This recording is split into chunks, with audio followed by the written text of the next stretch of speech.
Senhor, nós queremos te agradecer pela vida do Jamê.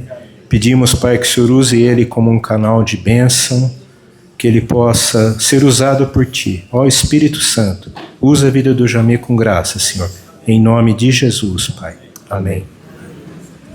Amém. Bom dia, né? Eu, por profissão, sempre fui vendedor.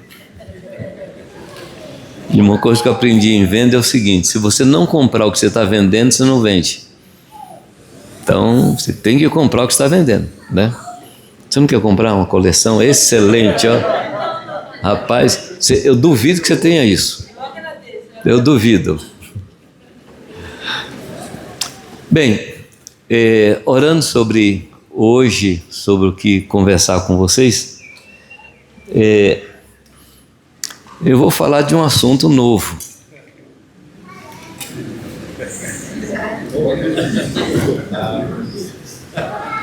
Que é a igreja na casa. É novo. É novo porque quando a gente não pratica exatamente, aquilo que a gente pratica passa a ser novo. Correto? Mas eu queria fazer uma abordagem diferente nesta manhã. Coisas que o Senhor me fez pensar. Há um texto em Atos capítulo 3, vocês conhecem o texto, quando Pedro está falando do Espírito Santo, falando da promessa, e ele diz que o Espírito Santo ia ser derramado nos tempos da restauração de todas as coisas faladas pela boca dos profetas. Ora, a palavra restauração diz respeito a você pegar alguma coisa que foi perdida, que foi estragada, e trazer de volta ao estado original. Então Deus está falando ali através de Pedro que vai haver um tempo de restauração, de levar de volta aquilo que foi perdido, ou nos levar de volta a um lugar de onde a gente caiu, conforme está em Apocalipse, quando fala para a gente voltar ao lugar de onde a gente caiu, correto? E uma coisa que me ocorreu é o seguinte: o que a gente faz quando você sai de um cômodo da casa para fazer alguma coisa em outro cômodo e no meio do caminho você esquece do que você ia fazer? Acontece com vocês, não? O que é que você faz? Você volta lá onde você começou. Assim, praticamente, invariavelmente, eu lembro do que eu ia fazer. Eu volto e lembro do que eu ia fazer. Num dos livros do Augusto Cury, que eu agora não me lembro qual é o livro, ele fala de um fenômeno chamado SPA. Síndrome do pensamento acelerado.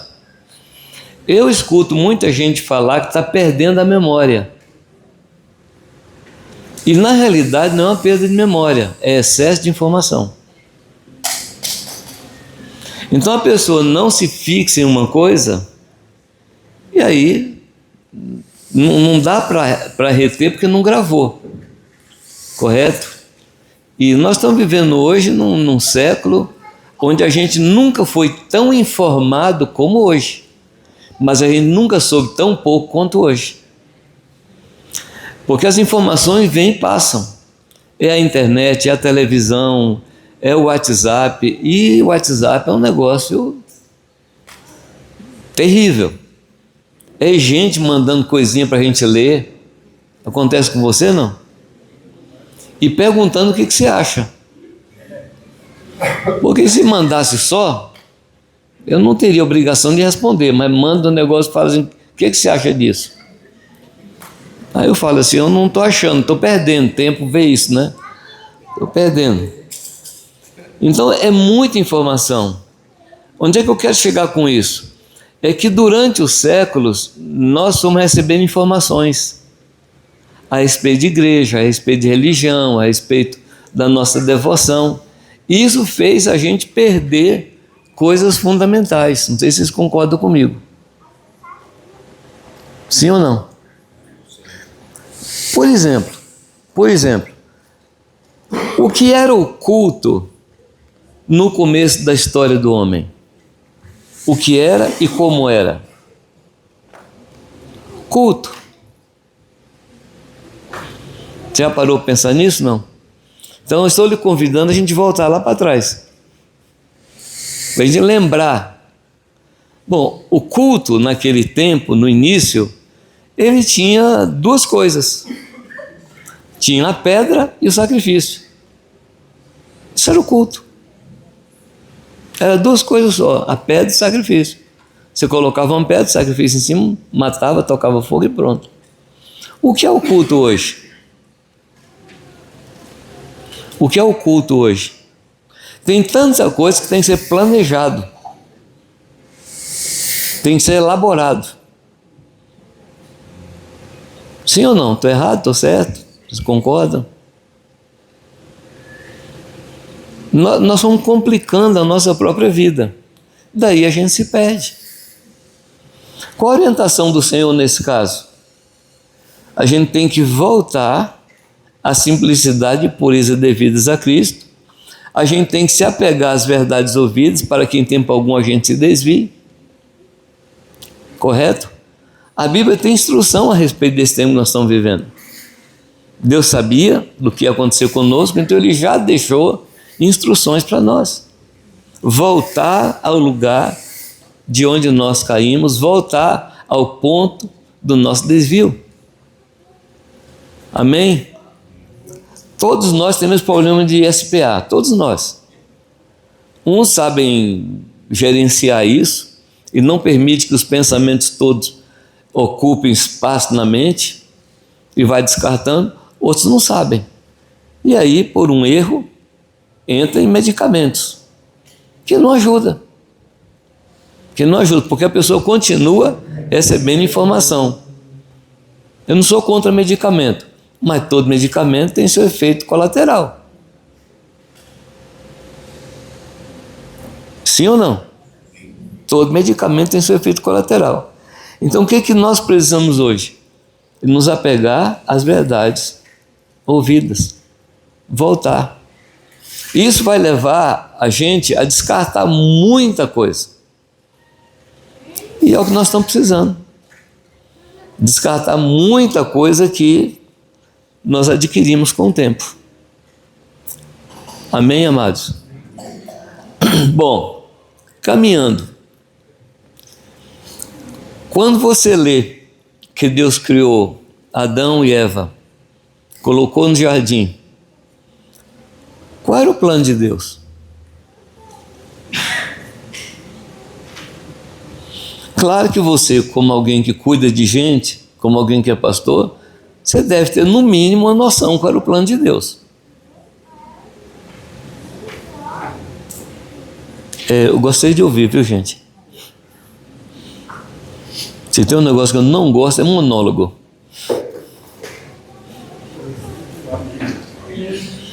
Qual era o projeto de Deus? Ter uma família. O que aconteceu no começo do percurso? O pecado.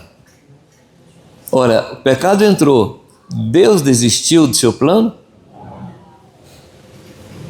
Você crê que nós vamos voltar ao lugar de onde a gente caiu? Você crê? Ou Deus criou outra coisa porque não deu certo? Ele não foi forte o suficiente para nos levar de volta ao lugar de onde a gente caiu. Não há plano B.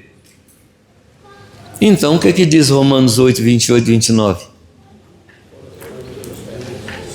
Todas as coisas cooperam para o bem daqueles que amam a Deus e que são chamados segundo o propósito. E qual é o propósito de Deus? Deixa eu colocar um outro texto aí antes do 29. Se me permitam. Efésios, capítulo 1, versículo 10. que é que diz aí? Tornar a congregar em Cristo todas as coisas. Tornar a congregar. Ou seja, Deus está nos levando a um status, a uma situação que havia. E vocês já ouviram Mitian pregar sobre isso. E Mitian usa uma palavra, um palavrão, lembra não? Anacafelaiosis. Que significa o quê? Voltar a convergir embaixo de um só cabeça todos os homens. Então esse é o plano, porque o homem perdeu o cabeça. Não é perdeu a cabeça, perdeu o cabeça. E o plano de Deus então é fazer voltar para Cristo, convergir nele todas as coisas. Amém? Daí entra o versículo 29 de Romanos 12, de Romanos 8. Você tem que colocar Efésios 1:30 entre o 28 e o 29 de Romanos. Porque o projeto não é a família em si. O projeto é a restauração nas nossas vidas do senhorio de Cristo. Porque uma família de muitos filhos que não tem Jesus como cabeça, nós vamos começar tudo de novo. É a serpente, é o fruto, vamos começar tudo de novo. Mas quando Jesus Cristo entra como cabeça, aí nós estamos guardados, nós estamos protegidos e é garantia que nós vamos chegar lá. Então esses textos, tanto o versículo 28 e o 29, tem que ter no seu meio o versículo 30 de Efésios capítulo 1. 10. Ótimo, obrigado. Fazer convergir nele. Então o ponto aqui, e também uma das explicações que Mitian nos deu, que a ideia é um exército todo destroçado, que todo mundo se espalhou, os soldados todos se espalharam, e aí vem esse comandante e junta de novo o exército sob o comando dele. E é nisso que nós estamos. Por isso a mensagem do Evangelho do Reino de Deus, por isso a mensagem arrependei-vos, porque é vindo até vós o reino do Senhor, por isso essa mensagem é vital para que a gente chegue naquilo que Deus quer. Estão me compreendendo, não? Estou falando muito rápido? Então todas as coisas vão cooperar para isso. Então a cooperação não é para a gente ficar bem. A cooperação que o plano de Deus vai ser estabelecido de novo. Não tem nada a ver com o meu bem-estar, tem a ver com o plano de Deus. Ah, mas eu vou sofrer. Tudo bem. Ah, mas vai ser muito problema. Tudo bem, contanto que Jesus volte a ter preeminência, ocupe o seu lugar, como nós cantamos hoje, para que a gente volte ao lugar de onde o diabo nos tirou. Amém, queridos? Então esse é o quadro. Nós não podemos perder isso, em hipótese nenhuma, de diante de nós. Isso é a coisa que nós devemos contemplar sempre. Tudo que nós fizermos que não cooperar para isso, não só não vale a pena, mas é prejudicial. Alguma pergunta? Algum comentário? Alguma discordância? Eu vou repetir, Deus tem um plano. O plano é fazer todas as coisas voltar a convergir para que Ele seja o cabeça do corpo. E o próprio texto da carta aos Efésios, o próprio capítulo 1, diz que para ser cabeça sobre todas as coisas, Deus o deu à igreja. Amém? Então o fato de Jesus ser cabeça da igreja é para fazer convergir todas as coisas a Ele. O nosso trabalho então, de acordo com Mateus capítulo 28, é o quê? É fazer discípulo de todas as nações. E o que é o discipulado? É levar o homem de volta à disciplina do Senhor. Todas essas coisas precisam ficar amarradinhas, senão a gente vai perder tempo. Muita coisa que a gente faz em termos de religião não tem valor nenhum para o projeto eterno de Deus. Amém? A gente estava conversando, não me lembro que momento, onde, que quando você não tem o que fazer, isso é um pensamento mineiro, tá? Quando você não tem o que fazer, faz colher de pau e borda o cabo.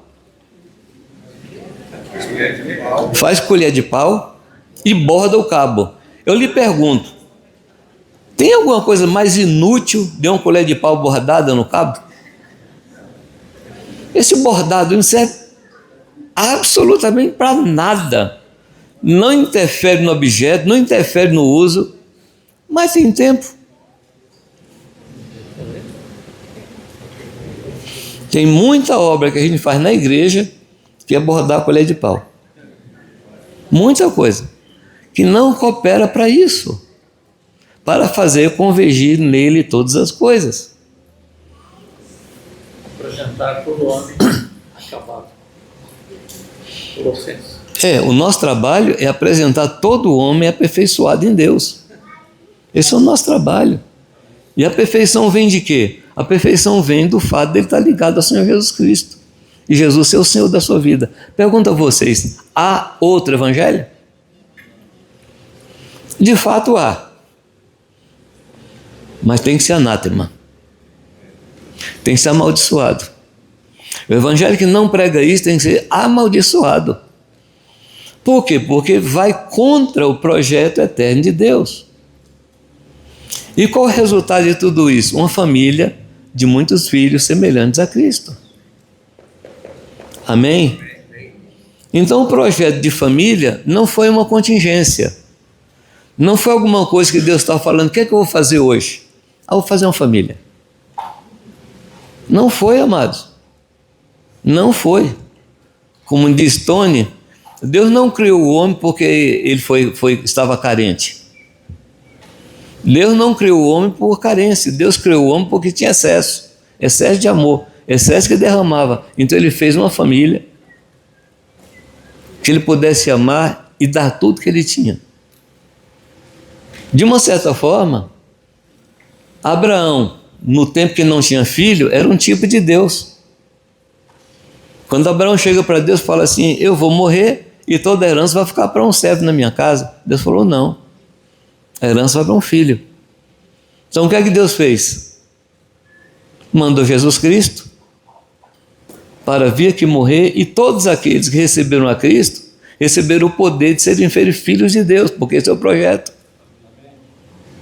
Amém, amados? Esse é o projeto. É uma família de filhos semelhantes a Cristo, e Deus não aceita outra coisa. Por isso que Jesus Cristo veio como um modelo. Ele é o nosso modelo. Ter outros modelos, amados, fere aquilo que Deus quer para nós, que Deus tem para nós. Está dando para me entender, não?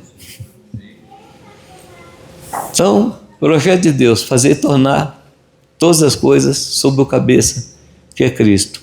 Qual é o resultado disso? Uma família. Que tipo de família? A família de Deus. Toda a família da terra toma emprestada de Deus o nome de Pai. Toda a família. Porque a capacidade de procriar, a capacidade de reproduzir, era uma capacidade só de Deus. E Deus repartiu com o ser humano, com animais, com a natureza, ele repartiu essa capacidade de reproduzir. Isso era só dele.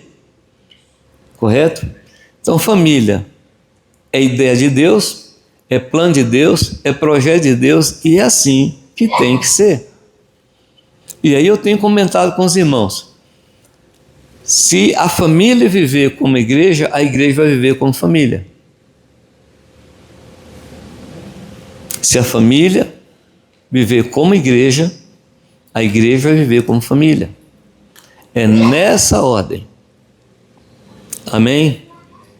Bom, tendo isso posto, eu queria comentar com vocês sobre 3 igrejas na casa que tem na Bíblia. Antes de falar sobre as 3 igrejas na casa, durante muitos anos, eu me refiro a muitos anos mesmo, eu ouvi E também comentei que na Bíblia não há um modelo de igreja. Ora, quando não há um modelo, qualquer modelo serve. E qualquer modelo é válido. Sim ou não? Já que não tem um padrão, você pode fazer qualquer coisa. Mas o problema, segundo a minha ótica, é que a gente não acha o modelo se procurar no lugar errado. Estão comigo, não? Se você procurar no lugar onde aquilo não estiver, você nunca vai achar. Bom, se Deus é Pai, se Ele quer uma família, qual o modelo para a igreja? É família. Amém? E esse modelo está aí. Mas a coisa se tornou tão óbvia que a gente não viu. A gente não viu. A gente foi aprendendo e criou estruturas religiosas, criou ritos, criou cultos que fugiram do plano original. E aí nós temos hoje uma igreja que eu não sei nem se eu poderia chamar de coxa de retalho. Porque coxa de retalho, os retalhos estão juntos. Então nós temos hoje um monte de retalho que não estão ligados um ao outro. Então que Deus nos ajude a ver o que Deus está mostrando e a voltar para aquilo que Ele quer, voltar para o projeto e trabalhar só nisso. Não gastar tempo trabalhando para aquilo que não é pão, que não nos sustenta, que não nos leva ao projeto de Deus. Ter coragem para abandonar tudo que não coopera para o projeto eterno de Deus. Será que a gente tem coragem? Será que a gente tem coragem, amados? Esse amém não foi corajoso, não. Não foi um amém de quem tem coragem, não. Mas é uma questão pessoal. O que a gente vai falar amém com graça mesmo quando isso se tornar uma revelação no nosso coração. Amém? Amém. Que Deus nos revele. Que Deus imprima em nosso coração e em nossa mente o projeto dele. Porque é a promessa dele. Jeremias 31 fala que ele vai escrever na nossa mente e no nosso coração. Então a visão de Deus vai deixar de ser uma coisa externa. Vai passar a ser aquilo que nós vivemos. A Irani fazia uma diferenciação entre visão e revelação. Eu gostava muito da definição que ela dava. Fala, visão diz respeito ao que você vê. Revelação é quando essa visão entra em você. Isso transforma. Ter a visão somente não transforma. Mas transforma quando a visão faz parte de você. Isso se chama revelação. Nós podemos até falar da visão, mas sem poder de transformação. Mas quando ela entra dentro de nós, aí vai fazer toda a diferença. Vamos pensar em outra coisa. Quando você fala assim que o Evangelho é o poder de Deus, você está realmente falando o quê? De acordo com a palavra original para poder. Você está falando de quê? Que o Evangelho é dinamite. O que a dinamite faz? Ela estoura. Ela detona a gente.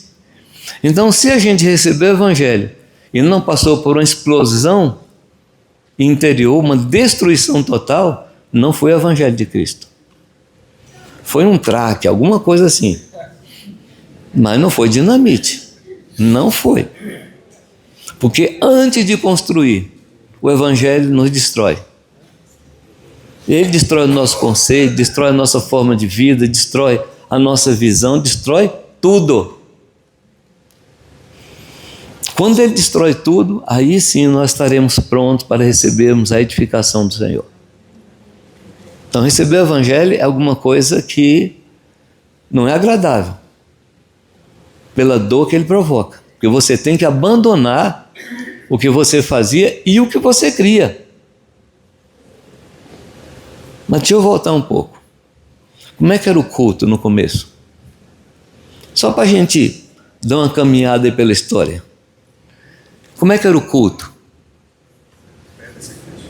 Era uma pedra e um sacrifício.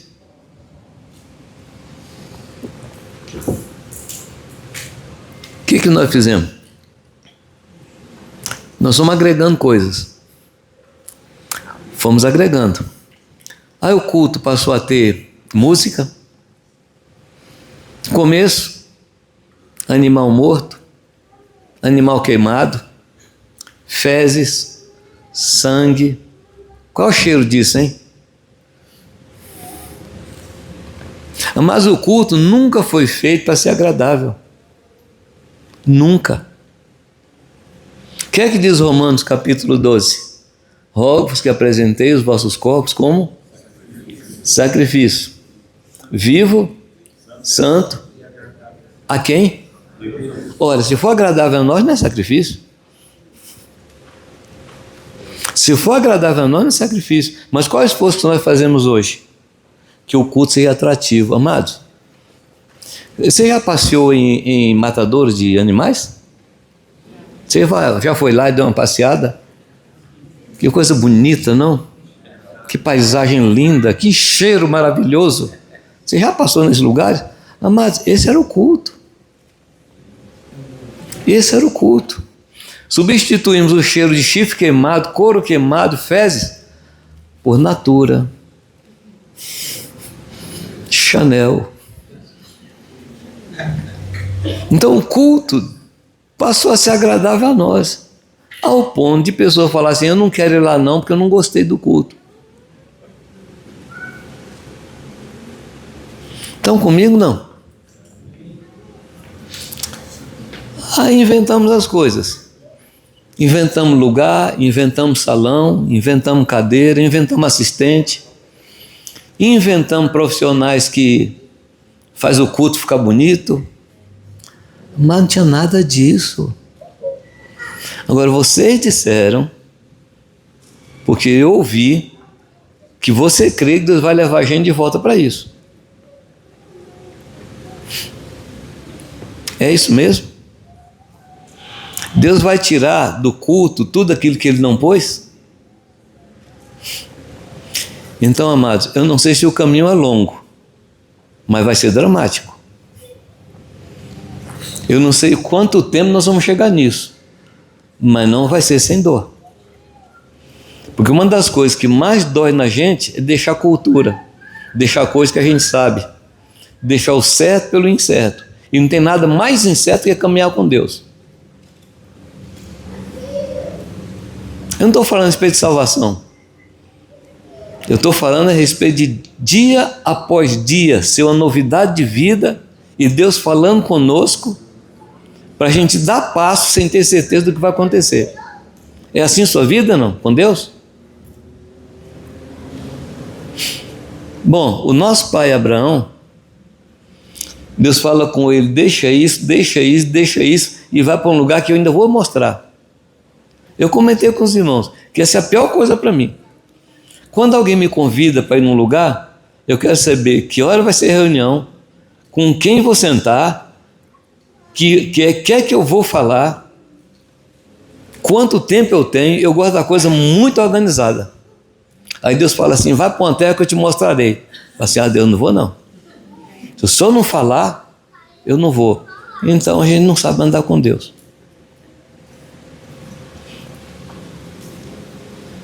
É isso que nós queremos, amados? É isso que nós queremos? Deus vai nos levar para isso. Amém? Vamos falar da primeira casa, da primeira igreja na casa. Qual foi a primeira igreja na casa? Quem se lembra? Adão e Eva. Conversando com Deus. Isso é a igreja na casa. Você entendeu ou não? Todos os dias, Deus vinha conversar com o homem. E o homem relatava a Deus o que tinha acontecido naquele dia. Os dois conversando com o pai. Mas essa é a primeira igreja na casa. Tem nada a ver com lugar. Tem que ver com uma forma de vida. Tem nada a ver com salão. Eu estou falando de salão aqui, por favor, amado, não pense que eu estou querendo dar uma de terrorista e detonar isso aqui, não estou falando isso não. Eu não tenho esse mandato, eu não tenho essa autoridade, não é isso não. Se nós não vivemos como igreja na casa, a gente vai transformar esse ambiente aqui na igreja. Não foi isso que nós fizemos? Nós fizemos. Mas toda restauração começa com restauração de visão. Começa com revelação no nosso coração. Porque se a gente sair daqui todo mundo pensando que igreja na casa é outra coisa, nós vamos fazer a mesma coisa nas casas. Nós vamos ter lá um pulpitinho, que é menor, né? Não desse tamanho, né? Vamos ter lá um sistema de som. Vamos ter um pastorzinho com a gravatinha. Nós vamos fazer exatamente a mesma coisa. Porque nós não estamos falando de uma mudança de forma. Nós estamos falando de uma mudança de mentalidade. É diferente. Eu acho que vocês concordam comigo. Então a primeira igreja na casa foi vivida por Adão, Eva e Deus. Adão, Eva e Deus.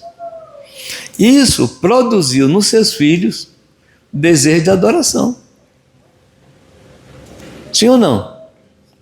O que provocou em Abel que ele oferecesse um sacrifício quando Deus não tinha pedido?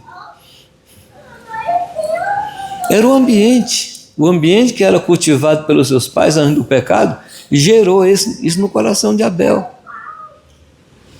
E gerou uma coisa tão forte, tão íntima, tão poderosa, que ele escolheu o melhor do que ele tinha para oferecer ao Senhor. Esse é o padrão de culto. Quando você entrega o melhor que você tem, isso é culto. E onde? Em que ambiente? Na casa, no meio da família. Quando a gente dá o melhor que a gente tem, esse é o culto. Qual foi o problema de Caim? Caim não escolheu o melhor. Caim escolheu um dos produtos dele.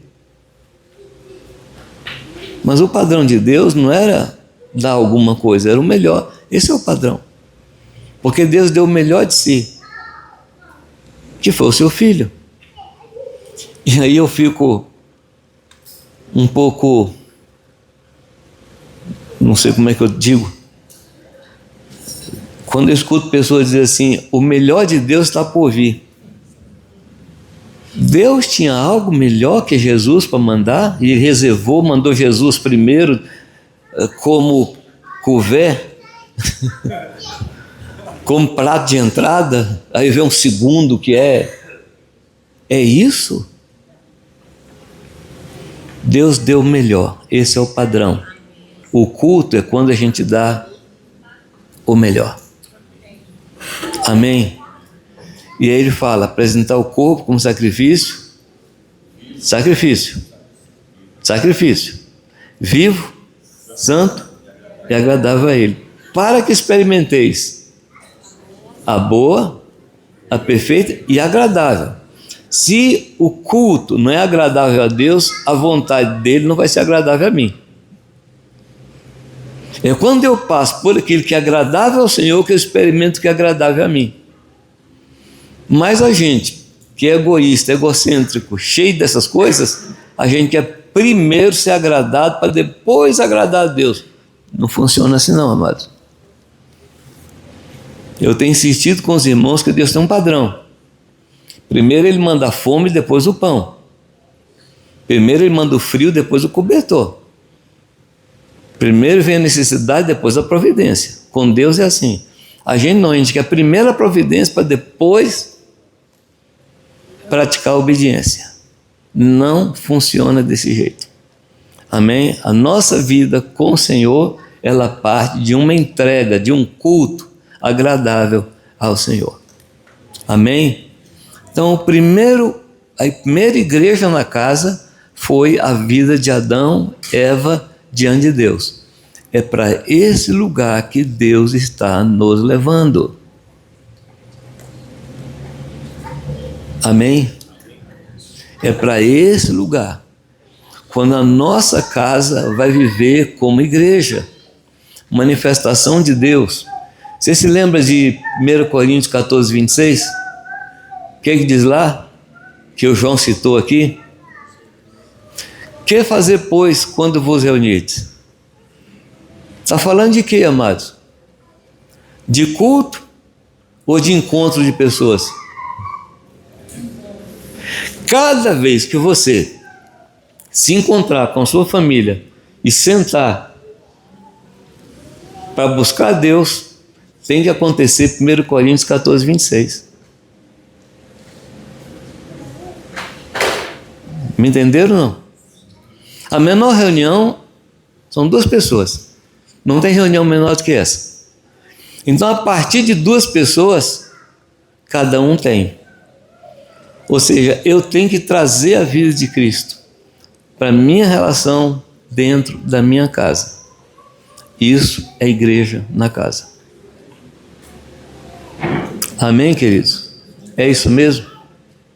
É assim que os irmãos pensam? Isso é igreja na casa. Não é outra coisa, não. É isso. Quando a gente vive como igreja na casa, a gente ganha de Deus o poder de influenciar outras casas. E essas casas vão viver como igreja na casa também. E assim até a última casa da cidade onde nós moramos. É isso? Então o seu trabalho é esse. Qual é a segunda igreja na casa?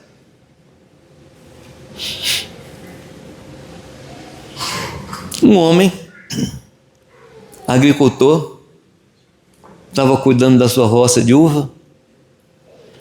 Aí vem a palavra de Deus, falando o que para ele? Vai chover. Vai chover. Hebreu diz que Noé é divinamente avisado sobre coisas que não se via. O que é que Deus mostrou para Noé lá quando ele estava trabalhando com uva? Mostrou chuva. Ele entendia alguma coisa ou não? Não. Não tinha chovido ainda. Ele não tinha visto chuva. Mas o que foi que ele fez? Ele foi para casa e chamou a família. Falou, gente, vai chover. E os filhos, sim, pai, mas o que é isso? O que é isso? Que coisa é essa de comer, de vestir? O que é isso? Ele falou, eu também não sei. Mas Deus falou que vai. E vai precisar construir um barco. E não é um barco pequeno, não. Ah, mas a gente não sabe construir. E aqui Deus começa com um padrão que vai em toda a Bíblia. E qual é o padrão? Deus chama gente que não sabe para fazer o que não pode. Você entendeu ou não? Esse é um padrão em toda a Escritura. Deus chama gente que não sabe para fazer o que não consegue, o que não pode. É assim que ele faz. 1 Coríntios capítulo 1 fala isso, que Deus chamou os que não são. Deus chamou os desprezíveis. Deus escolheu aqueles que são nada. Se você achar que você é alguma coisa, Deus não escolheu você.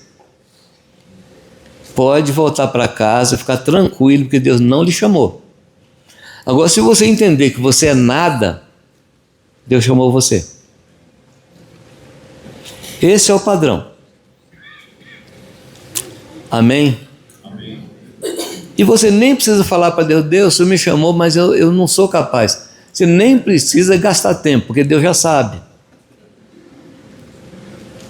Não conta essa novidade para Deus, não. E foi exatamente. É que a gente usa uma expressão interessante, fala assim, apesar de nada Deus me chamou. Não, não foi apesar, é por causa de. Ah, apesar de não ter capacidade, Ele me chamou. Não, querido, é porque você não tem, é que Ele chamou. Esse é o padrão. Aí eu vejo alguns pastores se preparando para preparar missionários, preparar obreiros. Fala assim, fulano tem potencial. Tem sim. Tem sim. O único potencial que a gente tem é para o pecado. Nisso aí a gente é catedrático.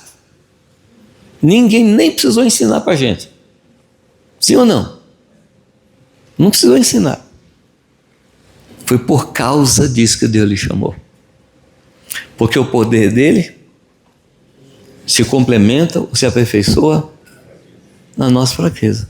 Então, por isso que com mais firmeza eu me glorio nas minhas fraquezas, para que sobre mim repouse o poder de Deus. Porque quando eu sou fraco, é que sou forte. Por favor, amados, lembra desse padrão. Deus chama quem não sabe para fazer o que não pode. E Noé foi a primeira pessoa que entrou nesse padrão de Deus. Ele não era construtor naval, ele era agricultor. E Deus chama ele para construir um barco. Não há nenhum lugar na Escritura que vai lhe dar informações a respeito do tempo que ele levou. Não tem. A gente acha que foi ao redor de 100 anos. Agora, Pedro, falando disso, diz que Noé construiu uma arca para salvação da sua família. E essa arca foi um sinal que Deus iria renovar a humanidade, renovar a partir da família de Noé. Noé chegou em casa, falou do projeto, baseado no que ele não sabia, não tinha visto, e o que aconteceu? Os seus filhos fecharam com ele. E se ele construiu a arca durante 100 anos, os filhos estavam junto com ele até o final, melhor, até depois do dilúvio. Você sabe como é que é o nome disso? Não? Igreja na casa. Quando você transmite uma visão para a sua família e sua família se engaja no projeto de Deus, isso é igreja na casa. Não é reunião, é uma forma de vida, é uma caminhada. Amém, queridos? A gente precisa perder. Assim, a gente quer dizer a gente, tá? A gente, nós todos. Nós precisamos perder essa busca de novidade. E se tem alguma novidade é bom e tal. Mas, amado, nós precisamos restaurar o que nós perdemos. E essa é a novidade. Não é isso que o Senhor fala, um novo mandamento vos dou. E fala o quê? Que vos ameis. E por que era novo? Porque não era praticado.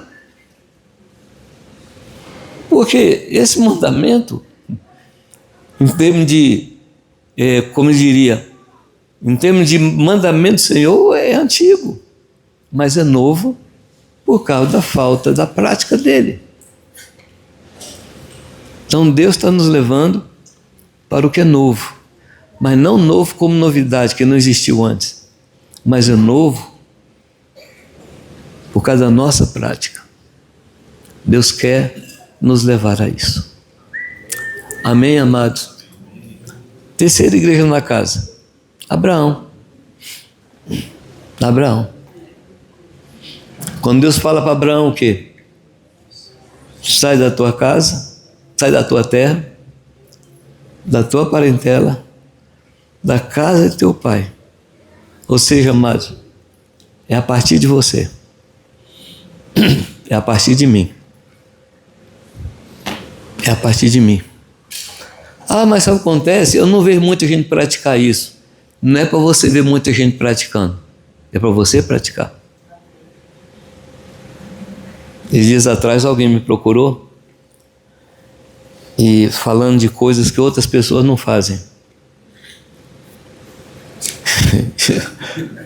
Eu falei, tá, e você? Ah, Jamé, é muito difícil. Ué, é difícil para você, não é difícil para os outros? Eu tenho a responsabilidade de fazer. Eu tenho que olhar para a minha casa e viver como igreja na casa. Eu tenho que fazer. Eu tenho que tomar essa decisão. Amém? A coisa é tão séria. A coisa é tão séria. De acordo com Estevão, no seu sermão lá do capítulo 7 de Atos, Deus não falou em Gênesis capítulo 12, verso 1, não foi a primeira vez que Deus falou. Deus havia falado antes. Como é que eu sei? Se você ler o final do capítulo 11, lá está escrito que a iniciativa de sair foi do pai de Abraão. Lembra disso, não? Foi do pai de Abraão. Foi o pai de Abraão, Terá, que tomou Abraão, e não só Abraão, como aquele carrapato lá que atrapalhou a vida de todo mundo. Um tal de Ló. A palavra é para Abraão, não era para Terá, não era para Ló. E eles saíram. E o primeiro lugar que eles pararam foi em Padã Arã. Lembra disso, não? Então, entre o último versículo do capítulo 11 e o primeiro versículo do capítulo 12, tem um espaço aí de 75 anos. Porque Deus esperou que o pai de Abraão morresse. Amado, se a gente não deixar a cultura antiga, nós não entramos na cultura nova. O problema é que cultura é muito valiosa para nós. Quando eu cheguei em Moçambique, primeira vez, 2007, eu fiquei assustado como as mulheres lá são tratadas. São tratadas em termos de país e eram tratadas em termos de igreja. A igreja mudou. Mas eu me assustei. Quem fazia o trabalho pesado era a mulher, principalmente a Arminda, esposa do Alberto, que cuidava de uma roça a 32 quilômetros de casa. Ia para a roça com um menino puxando pela mão, uma criança nas costas e uma na barriga. E trabalhava lá na roça com uma enxadinha pequenininha. Eu não sei como é que fica a coluna daquelas mulheres. E os homens ficam na cidade, costurando, vendendo uma coisinha, vendendo outra coisinha. Elas vinham pegar nossa mala de joelhos. Leite está dizendo que as mulheres lá vinham pegar as nossas malas de joelhos. Aí eu comecei a falar para eles como é que Deus trata as mulheres. Como Deus honra as mulheres. Como Deus é cavalheiro com as mulheres. Um homem gosta de uma moça na rua, vai lá, procura o pai, pergunta qual o preço. Assim, é 2 sacos de arroz, é um camelo, sei lá, e paga e leva. Se a mulher, desculpa a expressão, tá? Se a mulher fica prenha, só que é prenha, né? O pai vai lá e cobra adicional, porque a mulher produz. Um objeto. Um objeto. E quando a mulher não produz um filho por ano, porque essa é a ideia, aí a mulher procura uma outra mulher para dar um filho por ano para o marido. Você vai encontrar lá um homem com 2, 3 mulheres, por quê? É isso que eles querem. Aí eu comecei a falar. Eu me lembro exatamente dele.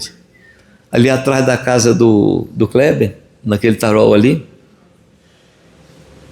o Pio falou assim: temos que deixar a cultura moçambicana e entrar na cultura do reino. Gente, parece que dava para ver assim a coisa entrando no coração dele. Mudou radicalmente. O ponto é esse: a gente tem que abandonar uma cultura que nós recebemos.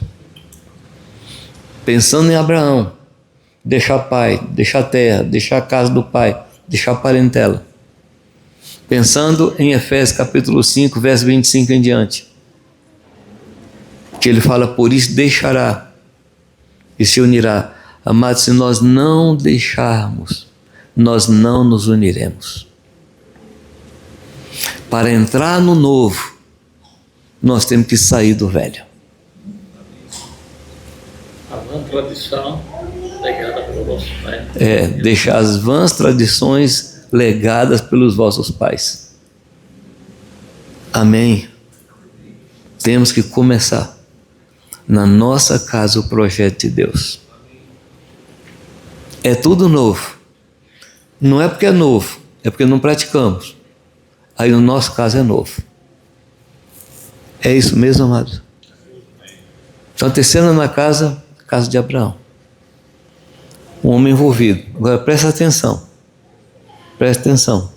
Que quando Deus fala da casa de Abraão, Ele estava falando da mulher de Abraão, uma tal de Sara.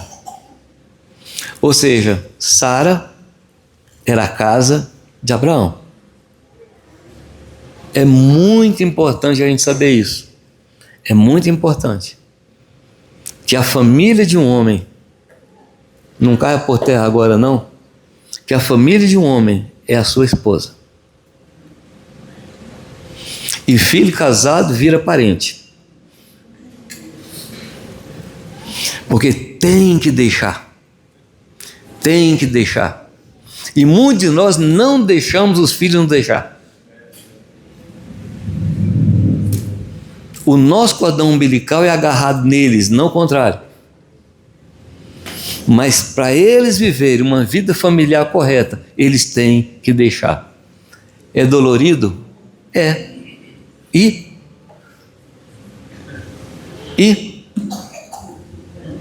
a cruz é dolorida. Vida cristã é dolorida. Renunciar à cultura é dolorido. Se não deixar, não tem o unir. Se não deixar a terra, não tem Canaã. Se não deixar a parentela, não tem uma nova família. É isso que Deus quer fazer conosco.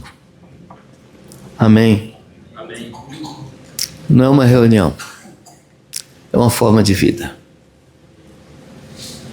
Totalmente revolucionária. E só como um adicional aqui, eu vou falar de escatologia, a minha escatologia. Eu entendo, creio que a igreja vai passar por períodos de grande tribulação. Eu não sei se isso se encaixa na sua escatologia. Eu não sei se encaixa. Se você acreditar que a igreja vai passar tribulação, prepare a igreja para isso. E a forma de preparar é preparar as famílias. Porque a igreja vai subsistir nas famílias. É nas casas, é dentro das casas que a igreja vai subsistir. Agora, se você não acreditar que vai passar a tribulação, faz a mesma coisa. Porque pode ser que. Pode ser.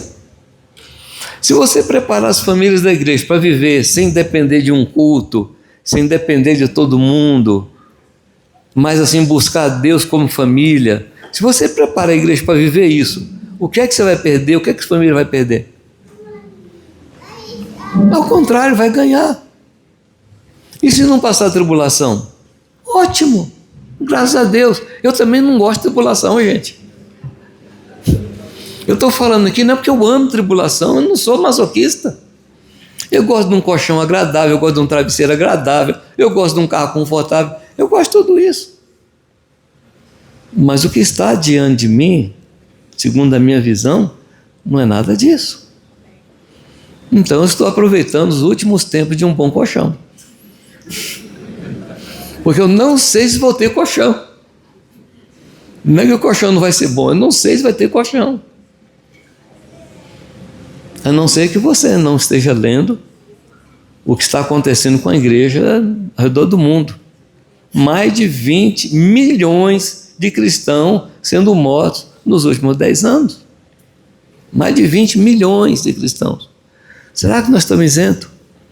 Sabe que Deus fala assim, não, a igreja no Brasil ela é bonitinha, eu vou proteger. Agora esse pessoal lá do Oriente, lá, é tudo feio, vai tudo morrer. É isso? Não creio. Eu creio que vai chegar a nós. Ninguém vai entrar em Canaã, ninguém vai entrar em Sião antes dos outros. Nós vamos entrar junto. Você crê nisso? Não? Prepara a sua casa. Prepara a sua congregação. Desperta o povo para a vida em casa. Leitura da Bíblia junto. Oração junto. Dons espirituais junto. Por quê? O que fazer, pois, quando vos reunis? O que fazer, pois, quando vos reunis? Qual é o quadro que vem? Culto de domingo. O final de encontro. É o final de encontro que acontece os dons, né?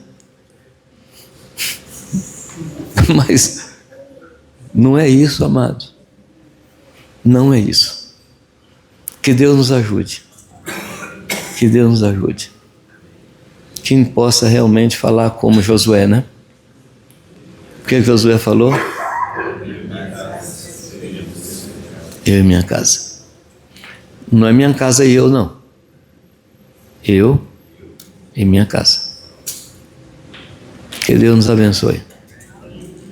Que Deus nos ajude nessa caminhada aí dessa reta final. Não sei quanto tempo a gente tem, mas eu quero estar preparado. Eu quero estar pronto. Amém? Podemos orar? Você está dizendo que surgiu agora um outro movimento agora entre os católicos. Mas vai surgir outro. Vai surgir outros. Não é? Então, eu acho que a gente tem que ir para o cerne da coisa, que são as famílias, que são as casas cheias de Jesus Cristo. Nós temos um problema sério hoje no Brasil, que são as escolas. Sim ou não? Os meus netos hoje estão experimentando coisas, estão sendo, como é que eu diria, expostos a coisas que os meus filhos não foram expostos, muito menos eu. E agora eu fico pensando, e os meus bisnetos? Então o que é que eu tenho que fazer? Colocar os meus filhos embaixo de uma cúpula, de uma redoma? Algum momento a redoma sai, né? E se eles não tiverem anticorpos, então o problema não é, por exemplo, homeschooling. Não é o problema. E não é a solução. Não é o problema, não é a solução. A solução é levar os nossos filhos a serem cheios do Espírito Santo. Porque aí eles vão enfrentar qualquer ambiente. Eu tenho falado sobre as EPIs, né? Equipamento de proteção individual. E nós precisamos usar. Porque o ambiente no qual nós estamos é um ambiente tóxico. Todo ambiente se chega. E Deus nos deu um EPI. Sim ou não? A armadura. A armadura do Espírito. Protege a cabeça, protege o coração, protege os seus pés, protege suas mãos. E aí você pode sair. Não combato nem isso, nem homeschooling. Não combato nada disso. Mas tem um fundamento, tem um anterior. Que os meus filhos precisam ser cheios do Espírito Santo. Isso é uma tarefa dos pais. Não é tarefa de irmãos da congregação, não. Não é tarefa de professor de escola dominical, não. Porque a terceirização hoje é um negócio terrível. Um dia uma senhora chegou para mim e falou: Jamil, eu não suporto mais o que meus filhos fazem. Você não pode dar um jeito? Eu falei assim: eu não sou pai deles. Agora, se você quiser, eu dou um jeito no seu marido. Pega uma cinta boa. A gente tem a mania de terceirizar. E não é por aí, amados. A gente tem que voltar e dizer: eu e a minha casa serviremos ao Senhor. Eu vou ser padrão da minha casa, eu vou mudar minha casa, eu vou trazer a visão de Deus, como Noé convenceu os filhos a trabalhar com ele. Amém. Esse é o padrão. Amém? Não peço que os filhos não peço que os tire do mundo, mas os livre do mal.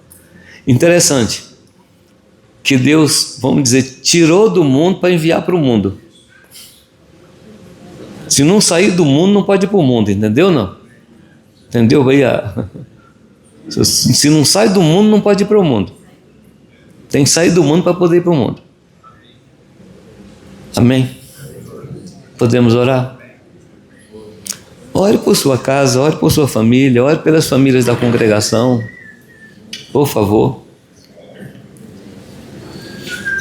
É o tempo que nós temos hoje, ainda temos tempo. Trabalhar enquanto é dia, que vai chegar um tempo que é noite e não poderemos trabalhar. É o que diz Jesus. Ó Deus, seja Tu, Pai, o cabeça em nossa casa, Senhor. Nós queremos trazer nossas casas, Pai, ao Teu governo, Senhor. Deus, em nome de Jesus, em nome do Senhor Jesus. Pai amado, ó Senhor Jesus, ó Deus, em nome de Jesus, Pai, em nome de Jesus, precisamos, Pai, precisamos da operação do Teu Espírito, Senhor. Deus amado, Senhor Jesus, Deus, tem misericórdia da Tua igreja, Senhor.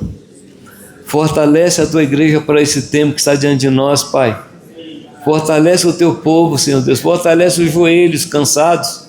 Levanta mãos caídas, Pai. Ilumina de novo os nossos olhos, Pai. Faz nossos olhos brilharem de novo, Senhor. Senhor Deus, enche o nosso coração de entusiasmo por Tua obra, por Tua igreja, por Teu povo, pelo Teu trabalho, pelo chamado, Senhor. Ó Deus, em nome de Jesus, entusiasma de novo o Teu povo, Senhor. Deus, traz paixão para o Teu povo, Senhor, paixão por Ti, ó Pai. Deus, em nome de Jesus, Pai, abre os nossos olhos, Pai. Faz-nos ver o que o Senhor está vendo, Pai. Faz-nos perceber o que o Senhor está vendo, Pai. Deus, em nome de Jesus, desata, Senhor Deus, todo laço, Senhor Deus, que veio sobre a igreja. Desata, Senhor. Tira de nós tudo aquilo que tem sido pesado, Senhor. Tua palavra diz que Teu jugo é suave e Teu fardo é leve, Senhor. Deus, mas muitas vezes, Pai amado, nossa vida tem sido pesada por coisas que o Senhor não nos colocou. Deus, em nome de Jesus, Pai, dá-nos discernimento para abandonar o que deve ser abandonado e para trazer para nós aquilo que deve ser trazido, Senhor. Pai, enche a nossa casa com Teu Santo Espírito. Enche os nossos filhos, Pai. Ah, Deus, desde a mais tenra idade, que eles tenham visão do Senhor, que eles Te conheçam, que eles toquem em Ti, Senhor. Que os nossos filhos tenham sede do Senhor, Pai. Deus, dá sede aos nossos filhos do Senhor mesmo, Pai. Deus, Senhor, estamos assustados, Pai, com o que está sendo feito com essas gerações, com os nossos filhos, nossos netos, Pai, estamos assustados e clamamos a Ti, Senhor, um derramamento do Espírito Santo sobre os nossos filhos, nossos netos, Pai. Ó Deus, sobre os maridos, sobre as esposas, Pai.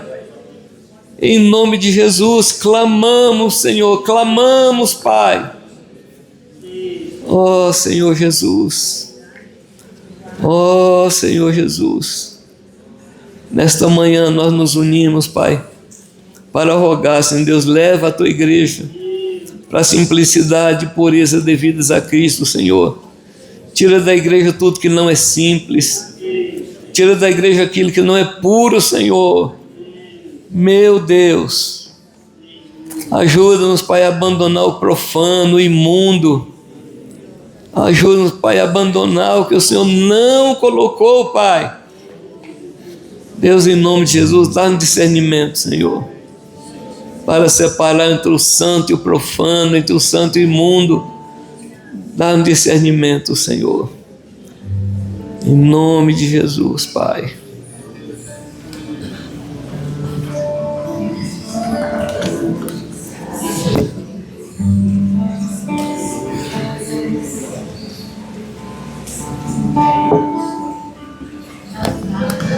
Sabe, amados, Deus tem falado muito comigo sobre devoção.